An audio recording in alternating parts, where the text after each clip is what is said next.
Hello बच्चों, कैसे हैं आप सभी। मैं अभिषेक महक स्वागत करता हूं आप सभी का आपके अपने YouTube channel UP exam vision पे। आज हम बात करने वाले हैं पारा मेडिकल, एक ऐसा टॉपिक जो कि बहुत ज़्यादा डिमांडिंग होने वाला है। आफ्टर 12th अगर बच्चे एमबीबीएस के अलावा मेडिकल फील्ड में करियर बनाते हैं तो नर्सिंग के बाद पारा मेडिकल का डिमांड बहुत ज़्यादा होता है। मैं नर्सिंग के बाद इसलिए बोल रहा हूँ क्योंकि नर्सिंग में बहुत जगह लिमिटेशंस भी होता है कि जो बॉयज़ हैं वो नर्सिंग नहीं कर सकती, नर्सिंग सिर्फ और सिर्फ लड़कियों के लिए ही ज़रूरी होता है। तो इन सभी चीज़ों को देखते हुए पारा मेडिकल का जो डिमांड है ना, स्पेशली लड़कों में बहुत ज़्यादा बढ़ते गया है। और बढ़ने के पीछे बहुत रीज़न है, जिसमें से एक जो सबसे ज़्यादा इंपॉर्टेंट रीज़न है वो ये है कि बढ़ते समय, बदलते समय में आप देख रहे होंगे कि जो प्यूरिटी है, मार्केट में कोई भी चीज़ अवेलेबल है उसकी जो प्यूरिटी है वो बहुत कम है, जिसके कारण से जो मानव शरीर है वो बहुत जल्दी बीमार होता है। बीमार अगर आप हो रहे हो तो हमें इलाज की ज़रूरत है, और इलाज के लिए जो जगह है वो है हॉस्पिटल। तो हॉस्पिटल में नंबर्स ऑफ पेशेंट की बढ़ती हुई जो संख्या है उसको देखते हुए जैसे जो स्टाफ है उसकी रिक्रूटमेंट आती है। और पारा मेडिकल अगर आपने कर रखा है तो इन फ्यूचर आपका करियर जो है सिक्योर है। इससे बेहतर आप जरूर कीजिएगा, लेकिन एटलीस्ट एक फिक्स्ड करियर आपके पास ये होता है। तो पारा मेडिकल को समझने के लिए आपको 2-3 पॉइंट को समझना बहुत ज़्यादा इंपॉर्टेंट है। नहीं तो जैसा कि थंबनेल पे लिखा हुआ है कि करियर बर्बाद मत करो, ये चीज़ आपके साथ हो सकता है। आपका कहना होगा कि सर, बहुत से जो लिमिटेड बच्चे हैं उनका कहना होगा कि सर हमारे घर में किसी ने पारा मेडिकल किया, इसकी सैलरी तो उतनी अच्छी है ही नहीं। तो देखो, पारा मेडिकल क्या है कि पारा मेडिकल के अंतर्गत बहुत से कोर्सेज आते हैं। अगर सिंपल शब्दों में समझो, मैं एक पेशेंट हूँ, मैं जब हॉस्पिटल जाता हूँ तो मुझे खून जांच करवाना होगा, या फिर मुझे एमआरआई कराना होगा, या फिर ऑपरेशन में करवाने जाऊंगा तो वहां पे एनेस्थीसिया का इंजेक्शन लगेगा। तो ऐसे बहुत सारी चीजें होते हैं जहां पे जो स्टाफ हमारी सहायता करती हैं, तो वो स्टाफ जो है वो पारा मेडिकल का डिग्री लेकर के ही पहुंचता है वहां पे। समझ में आ रहा है आपको? तो इसीलिए पारा मेडिकल में बहुत सारे कोर्सेज होते हैं। अगर इसकी बात करूं कि एलिजिबिलिटी क्राइटेरिया क्या है, तो उसके लिए आपको मैं ऑफिशियल साइट, जो कि उत्तर प्रदेश यही आपका एग्जाम लेता है, देख लो, अटल बिहारी वाजपेयी मेडिकल यूनिवर्सिटी। और ये 2025 में सारे डिटेल्स जो इंफॉर्मेशन था इस एग्जाम से जुड़ा वो दिया गया है।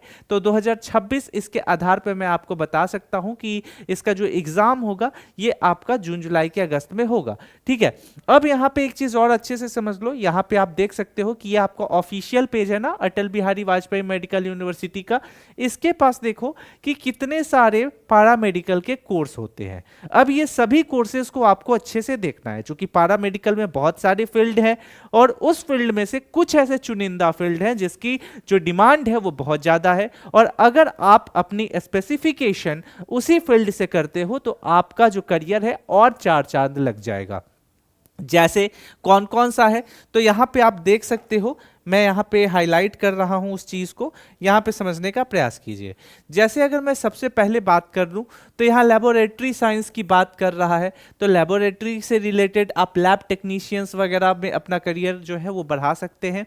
ऑप्टोमेट्री हो गया, ठीक है, ऑपरेशन थिएटर टेक्नोलॉजी हो गया, मेडिकल रेडियोलॉजी इमेजिन टेक्नोलॉजी हो गया। ठीक है, तो इस तरीके से कंटिन्यूअसली ये बढ़ते जाएगा ऊपर की तरफ। देखो यहाँ भी बहुत सारे हैं, क्या क्या है, तो यहाँ पे आप देख सकते हो कि आपका परफ्यूजन टेक्नोलॉजी हो गया, लेबोरेटरी हो गया, रेडियोथेरेपी, रेडियो डायग्नोसिस हो गया। तो देख रहे हो कितना सारा ये कोर्सेज है। ये सभी चीजें आप जब देखते हो कि कोई भी जो मरीज जाता है हॉस्पिटल में तो उसके पास 36 तरीके का जांच होता है। वो सभी जांच करने के लिए अलग अलग मशीनों की जरूरत होती है, अलग अलग सैंपल की जरूरत होती है। तो वो मशीन के सैंपल को कौन कंट्रोल कर रहा है? जो बच्चे यहाँ से पारा मेडिकल की पढ़ाई करके आगे बढ़ रहे हैं वही तो कंट्रोल कर रहे हैं ना, समझ रहे हो? तो इसलिए जरूरी है कि इन सभी कोर्सेज को अच्छे से एक बार समझो, देन आफ्टर आप डिसाइड करो कि भैया मुझे मुझे जो है अपने करियर में पैरामेडिकल के इस ब्रांच को लेकर के बढ़ना है। इतना अगर आप अच्छे से समझ गए तो आपको ये समझना ज़रूरी है यहाँ पे कि इसका 2025 में एग्ज़ाम देखो, नोटिफिकेशन 18 से 24 के बीच में आया था और इसका जो एग्ज़ाम है वो आपका 18 जून के लगभग में हुआ था। तो हर साल इसी बीच में होता है। एक चीज़ बढ़िया है कि उत्तर प्रदेश के जो एंट्रेंस एग्ज़ाम है उसमें निगेटिव मार्किंग नहीं पाया जाता है, तो आप जो है आसानी से इस पेपर को क्वालिफाई कर सकते हो। बस आपको इंटरमीडिएट लेवल की जो अंडरस्टैंडिंग है वो होनी चाहिए। अगर वो अंडरस्टैंडिंग आपके पास नहीं है तो सॉरी टू से आप इस एग्जाम को क्वालिफाई नहीं कर पाओगे। और जैसा कि मैंने आपको बताया था कि पैरामेडिकल में बहुत सारे कोर्सेज होते हैं, तो उसके अकॉर्डिंग इसका जो क्वेश्चन पैटर्न है वो थोड़ा अलग सा है। अलग सा क्या है तो सिंपल शब्दों में समझिए कि अगर ये आपका क्वेश्चन पेपर है, यहां पे मैं ड्रॉ कर रहा हूं, ये आपका क्वेश्चन पेपर है, तो क्वेश्चन पेपर को 4 सेक्शन में डिवाइड कर दिया गया। कौन से सेक्शन में? तो section A, section B, section C और सेक्शन डी। ठीक है, अब यहां पे समझने वाली बात क्या है कि आपको ये 3 सेक्शन बिल्कुल छोड़ देना है। ये कॉमन सा सेक्शन है। एक में आपका फिजिक्स से सवाल आएगा, एक में आपका केमिस्ट्री से सवाल आएगा और एक में आपका बायो से सवाल आएगा। ये जो सेक्शन 1 है ना, ये आपके ऑप्शन के ऊपर डिपेंड करता है, जो कि सबसे ज्यादा इंपॉर्टेंट होता है। जैसा कि आपको मैं बता दूं कि अगर आप में से बहुत सारे बच्चे जो है अलग अलग कोर्सेज को लेते हो एज अ करियर, तो आपके सामने ऑप्शन में क्या क्या देखने को मिलता है। तो जैसे सेक्शन ए की अगर बातें करोगे तो सेक्शन ए में आप देख लो biology, mathematics, computer science, electronics, statistics और साइकोलॉजी। तो ये सारे आपके विकल्प के रूप में आते हैं, जिसमें से आपको एक चुनना होगा और उसी के अकॉर्डिंग सेक्शन ए का आपको आंसर करना है। After all section B chemistry, section C physics और सेक्शन डी जो है वो जनरल नॉलेज और इंग्लिश देखने को मिलता है। ये टोटल कितने अंकों का एग्जाम होता है? तो ये जो टोटल है ये आपका 120 नंबर का एग्जाम होगा। टोटल कितना है? टोटल आपका जो है ये 120 है और ये 120 को आपको सिक्योर करना है, क्योंकि अगर गवर्नमेंट कॉलेज चाहिए, आप जनरल से हो, तो जनरल के लिए जो है बच्चे आपको 90 प्लस जो है एटलीस्ट लेकर के आना होगा, अगर आप सेफ साइड में खेलना चाहते हो तो। दूसरी चीज़ें कि अगर आप ओबीसी ईडब्ल्यूएस हो, ओबीसी और ईडब्ल्यूएस के से बिलोंग करते हो, तो आपके पास 85, मैं ये जो परसेंटेज है ना ये सेफ साइड की बता रहा हूँ।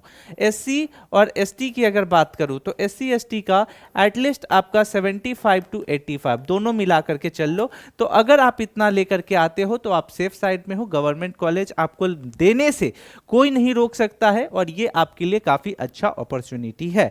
रहा बात पैरामेडिकल का, तो इस पे हमने बहुत सारे वीडियोस भी बनाए हैं। आप सभी बच्चों से मैं रिक्वेस्ट करूंगा कि प्लीज एक बार इस वीडियो को आप चेक कीजिए और हमारे चैनल यूपी एग्जाम को जरूर से जरूर जो है इसको सब्सक्राइब कीजिएगा। और ये आपका व्हाट्सएप ग्रुप है जहां पे आपको एग्जाम के तरीके सिखाए जाते हैं, किस तरीके से आपको तैयारी करनी है, फ्री मटेरियल कैसे मिलेगा, पीडीएफ कहां से आएगा, क्वेश्चन बैंक किस तरीके का होता है, ऐसी जुड़ी हजारों आपकी जो प्रॉब्लम्स है उसके एक सॉल्यूशन को अगर आप चाहते हो लेना तो उसके लिए ये व्हाट्सएप ग्रुप है। इसका लिंक देखिएगा आपके डिस्क्रिप्शन और कमेंट सेक्शन में दिया गया है, तो यहां से जाकर के आप ज्वाइन कर सकते हैं और ये चीजें आपके लिए बहुत ज्यादा जो है वो महत्वपूर्ण है। तो आशा करता हूं कि पैरामेडिकल से रिलेटेड जो आपके सवाल थे, कोर्सेज को लेकर के अगर कोई डाउट है तो वो बेझिझक आप पूछ सकते हो। हालांकि हमारे चैनल पे पैरामेडिकल कोर्स से संबंधित जितनी भी जानकारियां हैं वो आप वहां से एकत्रित कर सकते हैं। कमेंट सेक्शन में जरूर बताइएगा कि आप उत्तर प्रदेश के किस डिस्ट्रिक्ट से हमारे इस वीडियो को देख रहे हैं। मिलते हैं अगले वीडियो में, तब तक के लिए स्टे सेफ, टेक केयर, जय हिंद।